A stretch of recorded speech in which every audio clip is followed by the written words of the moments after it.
Good morning to my subscribers in the Philippines. Good evening to my subscribers in America and beyond. It's another one of them great Philippine mornings.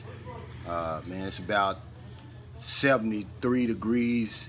You know, there's no humidity. Look, I'm not even sweating or anything. And this is my favorite part of the morning. And when you get over here, you're gonna see why. You know, I always suggest to you, get up early, man, when you get over here, because this really a magical time. And thank you for stopping by my channel. You know, I really appreciate it. You know, I never get rich in money doing this, but you know, I enjoy it. It gives me something to do. I'm able to help some people with this little general limited information that I have, because my 11 years here doesn't make me an expert in the slightest bit, okay? But I do have a unique insight that I like to share with people, especially people who've never been here, because it's going to help you to avoid a lot of the problems and mistakes that I made, because I made a bunch of them, okay? And those are my secrets now. That's what I call my secrets, you know, and I just pass them on to you.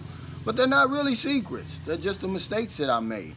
So I'm trying to help you to avoid all that. And then some of my information, like what I'm going to talk about today, it can help the expat that's here already. I don't care how long you've been here. But today I just want to talk about a couple of things that I want you to absolutely do before you get on that plane to come over here. Because I know you're excited. You've already got your ticket. You've already made your hotel or Airbnb reservations. You met the woman of your dreams. All you're doing now, you're just waiting for that day when the plane takes off and you land over here in Cebu, Manila. But before you get on that plane, number one thing you want to absolutely do is get your hair cut. Go to your favorite barber, and hopefully he's going to cut your hair as well as he's ever cut it before. It doesn't matter how long the line is. It doesn't matter how long you have to wait. You sit there and you wait and you get your hair cut. Okay? Because once you get over here, you're going to have a hard time finding a barber that's going to cut your hair good and cut it the way you like it. It's not impossible. Eventually you will, but it's going to take you a while, just like it took me. Especially if you're a black man, see? So if you're a black man and you're watching this video and you live here in the Philippines, or you've vacationed here many times and you found a good barber, I mean a good barber, I'm not talking about somebody just going to shave your head bald. I don't care where you live, what part of the Philippines, shoot me that information, because see, that's the type of information that I want to pass along to the new man and woman. Put that in my comments. Okay, because, man, I'm going to keep it on me. I'm going to tell you, when I got here, I went through haircut hell. Okay, when I came over here, man, I had a full, I had a nice set of hair, you know. My hair was in good shape, man. I had a fresh fade and, you know, everything was going good. And I eventually, you know, through trial and error, I eventually found me a good barber. His name was JR. And he worked at Bruno's in Ayala Mall. And I mean, he cut my hair better than my barber at home. And man, you know, because normally a haircut over here is going to cost you about 50 pesos, about $1, okay? But that's what you're going to get. You're going to get that $1 haircut. You know, unless you just got the type of style, a type of hair that really doesn't, you know, take a whole lot of maintenance, or a whole lot of, you know, expertise, because Filipinos are great barbers, don't get me wrong. But when you go to a place like Bruno's, it's probably going to cost you 5 times that, okay? Which is still going to be, you know, okay for you, because when I left the United States, I was paying $15 for my haircut. Now it's probably $20. So that's about 1,000 pesos. So when you go to a place like Bruno's, they're going to charge you like 240, 250 pesos for your haircut. And see, that's one of those things where I don't play. See, having a low cost of living is one thing, okay? But being cheap is another thing, man. And I warn you, if you're cheap, don't come over here. Don't be cheap in the Philippines. It's the worst place to be cheap. I mean, you know, and it just makes you worse than Scrooge if you come over here and be cheap over here. I mean, people are starving over here, okay? But anyway, the low cost of living is one thing, but see, I don't deny myself any creature comfort that I want over here. If I want a new computer, I buy it. You know, if I want some nice shoes, I see some expensive sunglasses, Oakley or something in the mall, I buy them. My cost of living is cheap, but as far as being cheap over here, no, I'm not going to do it. So, but what happened was, here's what happened to JR. He accepted a job over in New Zealand as an overseas Filipino worker, not even as a barber, okay, because it was paying him good money. You know, he had just got married, they had a little baby, and I don't blame him. You know, a lot of Filipinos work overseas.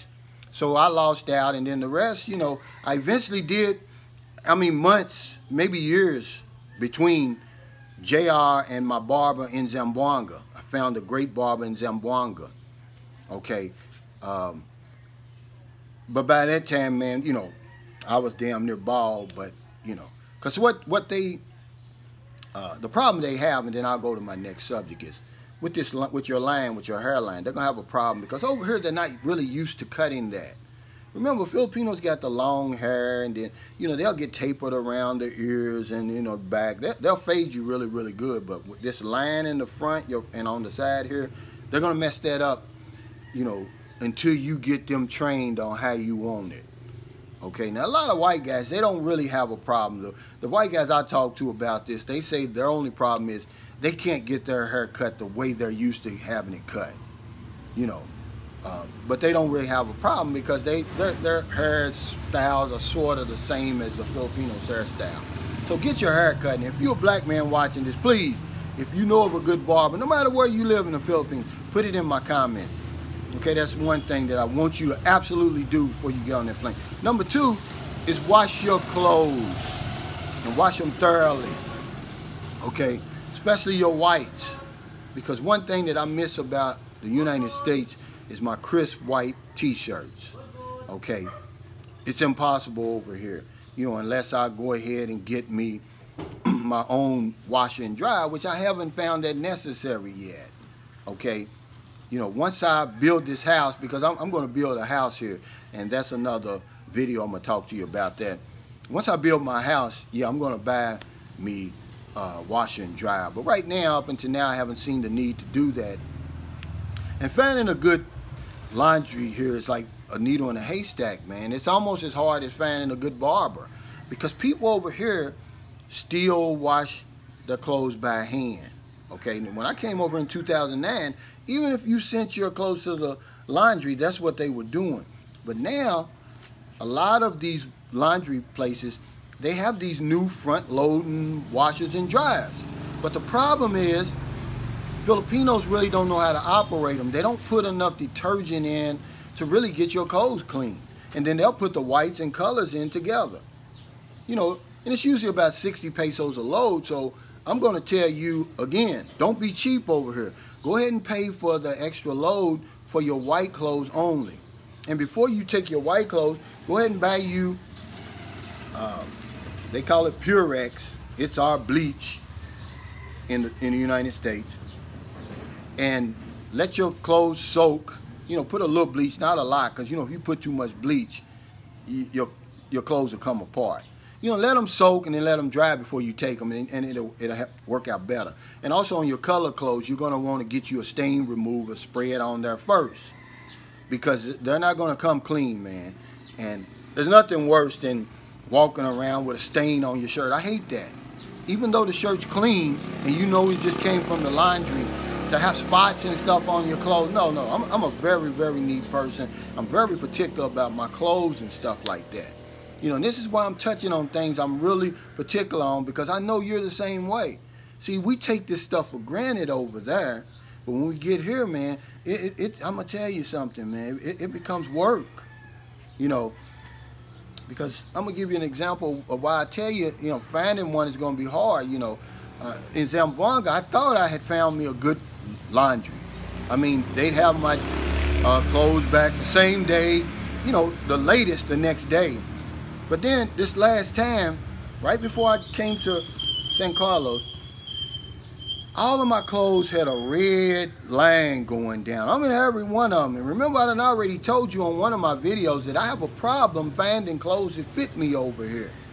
You know, I'm not into the okay. I'm not too good for that, but I'm just not into it. You know, like I said, I'm particular about my clothes. So, man, you know, I'm in the process now of soaking clothes, you know, washing them, then putting them, taking them back to the laundry to get that red line out. And that's what you're going to run into until you find a real good one. Okay, another thing that I want to talk about, just spend a minute or two about, and it runs on that same line of don't be cheap over here in the Philippines, man. If you're going to be cheap, don't come over here. Okay, this isn't Las Vegas. This isn't Paris, Hawaii, or one of those places, man. People are struggling over here, man, especially with this pandemic and stuff, even before the pandemic. You know, so when you come over here, don't be cheap. If you get in a taxi, man, tip him. You know, if somebody cuts your hair, give him a tip. You know, and especially the woman that you meet, when you meet her, when you come over here, she's going to need a lot of things, guys, okay? And if you're a woman and you meeting a guy, same thing. They're going to need a lot of stuff. And you, I'm suggesting that you provide that. Remember on my video, we're the provider, the maintainer, the protector. Okay, that's your role. Okay, and that's what she expects. She's never going to ask you, but she shouldn't have to ask you. When you look down at her shoes and you see her slippers that she's probably had forever. My wife wore one pair of shoes for all 4 years of her high school, man. It tells you what you're going to be dealing with over here. So keep that cheap stuff at home. Don't bring it over here. She's going to need shoes. She's going to need bras, underwear. You know, send her to the hair salon. Let her get her hair washed and cut and everything. Okay, a pedicure is only $1 over here. Don't be so cheap. Send her to there. Let her get her nails done. Let her get her pedicure done, man. Okay? You can't get something for nothing. Nature frowns on the desire to get something for nothing. Don't come over here trying to get something for nothing. This is not the place to do that. There's places to do that. You know, in America, women are so independent. You know, I don't need your money. I don't need nothing from you. Okay? But over here, it's different. They need your help. You know, don't fly 18 hours and think some beautiful young lady just going to throw herself at you and give you everything that they have, and you don't have to do nothing just because it's you. Don't fool yourself. See, I'm going to bring you down a little bit. You know, do your part when you come over here. Don't be cheap over here. Okay, if you're going to be cheap, stay at home. You know, and once you meet her family, man, slide her mother a couple of thousand pesos. You know, just to let them know, you know, hey, you know, I know how hard it is over here. It ain't nothing for you. You know, you're going to bring enough money. You can do that. Give her 3, 4, 5,000 pesos, man. Slide it to her. Now, they'll never forget that. See, because Filipinos, I'm going to tell you how you're going to impress them. There's only 2 ways to impress the Filipino. Number 1, embrace their culture, learn their language. That's number 1. Okay? Are you listening to me? That's the number 1. The number 2 is your character. Okay, that's the only way. You're not going to impress them with big stacks of money, big gold chains and stuff like that, okay? They're not impressed by that. Okay, so don't be cheap when you come over here. And I'm going to do a whole video on that because I'm going to tell you, man, nature frowns on the desire to get something for nothing. You can't get on that plane and come over here, meet the woman of your dreams and think that's all you got to do, that she's with you just for you. No, they're not stupid. You know, fair exchange is no robbery, okay? And I'm going to get off of that, but that's just a few things I wanted to talk about today. You know, thanks for stopping by, guys, you know. But remember, I'm boots on the ground, man. I'm right in the middle of all this. I'm not on the edges, you know, like a lot of these other vloggers in these fancy hotels and stuff looking down on the locals, giving you a play-by-play. No, I'm in the middle, and it's for your benefit. But guess what? I'm going to give you the nitty-gritty. I'm never going to sugarcoat my information for views, for likes, or anything like that. I'm going to tell you exactly how it is, what you expect when you get here.